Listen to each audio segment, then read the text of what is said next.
the best friend. They buried both on the same day, the friendship and the marriage. Hey, I'm Manuel. Today, I'm talking about a double betrayal, the kind where you lose everything at once, your wife and your best friend. And the worst part is, you can't even focus your anger on just one of them, because both let you down. This story was told to me by a man I picked up in my taxi one night. He was a little drunk, got in around midnight, and just talked the whole ride. I listened. Sometimes the best therapist is a stranger behind the wheel you'll never see again. His name was Andres. He was 48 at the time. Ordinary guy, engineer, mid-sized city, nothing remarkable on the surface. Married 17 years, had a teenage daughter, and a best friend, Oscar. They'd known each other since their military service days, came home together, celebrated every major life event together. Oscar was his daughter's godfather. You can probably already guess where this is going, but let me tell it in order because the details matter. Andres and his wife Teresa lived a normal, average life. Not perfect, but not bad. There were arguments, tough patches, but generally, they were a family. Oscar was around constantly, almost like a family member. Birthdays, Christmas, random weekends. Oscar's wife had died 3 years earlier. Cancer. Fast, brutal, no hope. Oscar was left alone. Andres and Teresa supported him through everything, invited him over, fed him, stayed up talking with him through the nights, helped him survive the grief. And that, I think, is where it began. Andres noticed the changes slowly. Teresa started spending more time on her phone, dressing a little differently, going out to see a friend a little more often. Nothing specific, just a feeling. Something had shifted. He asked, she denied. He started getting jealous of men at her work, colleagues, and every time it turned out those weren't the ones. Everything came out about a year in, and again over something small. Andres came back from a work trip a day early. No drama, just a meeting got cancelled. Came home. Oscar was there, sitting in the kitchen having coffee. Nothing wrong on the surface, but Andres looked at them and understood everything without a word. That thing you can't quite describe, the way they looked at each other, how quickly they looked away when he walked in. He didn't make a scene then, just sat, had a coffee. They talked. Oscar left. Teresa went to do the dishes. That night, Andres didn't sleep. In the morning, the moment Teresa left for work, he looked at her phone. What he found answered every question. The messages with Oscar went back 10 months. 10 months. Nearly a year. They'd been meeting whenever Andres was at work or travelling, making plans. In one message, Teresa had written, "I can't keep doing this. We need to make a decision."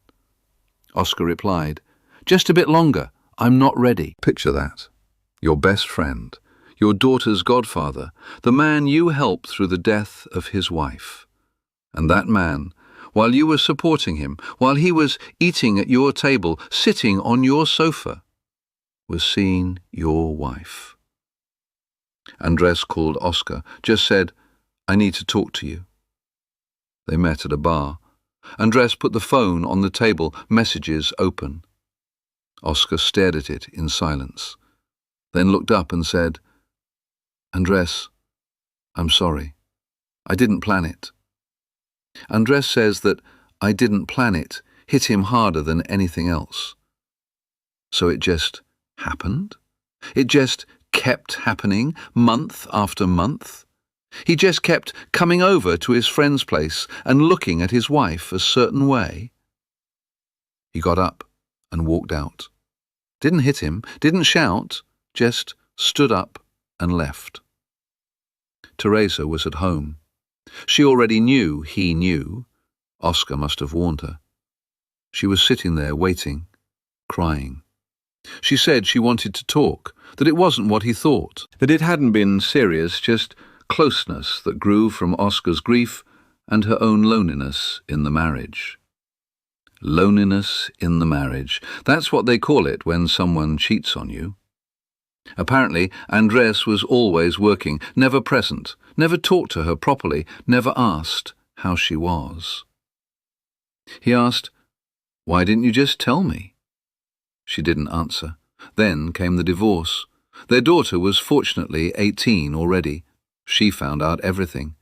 Her relationship with her mother went cold for a long time. With Oscar, the daughter simply refused to acknowledge he existed. Andres went through it badly. Not so much the cheating itself, but the betrayal by the friend. He told me in the taxi, "You understand, a wife is a wife. She has her reasons, her own head. But a friend is different. A friend knows you. A friend has seen you at your worst, and still did this."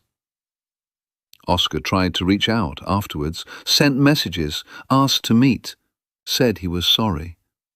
Andres never replied. Teresa and Oscar tried being together after the divorce, made it official. But, same law applies, when a relationship steps out of the shadows, it often can't handle the light. What was thrilling and intense as a secret becomes ordinary and difficult when it becomes everyday life. They lasted less than a year, then split up. Andres heard from his daughter. She called and said simply, "Dad, they broke up." Andres paused, then said, "Good." Teresa tried to reconnect with Andres after that, said she'd made a mistake, wanted to talk. Andres, and this is where I take my hat off, replied politely and briefly, "Teresa, I don't wish you any harm, but our marriage doesn't exist anymore. You chose, I accepted it. Live your life, I'm living mine." No drama, no remember when you, just a full stop. What matters most to me about this story isn't the betrayal itself, though a double betrayal from your wife and your best friend at the same time is probably one of the most painful things that can happen to a person. What matters is how Andres handled it. He didn't seek revenge. He didn't play dirty. He didn't try to destroy their happiness. It destroyed itself. He just let go and moved forward. 2 years later, he met someone, a widow, 2 grown sons. They've been together over 3 years now. Andres says, "You know what? In a strange way, I'm grateful to them. Without this, I'd have stayed in that marriage forever, never knowing things could be different." That's how it goes sometimes. The most painful moment can be the beginning of something better. But that doesn't justify Teresa or Oscar. It's just, life is complicated, tangled, not always fair. If this story touched you, subscribe and hit like. Next time, a secret that only came out at a funeral. Stay tuned.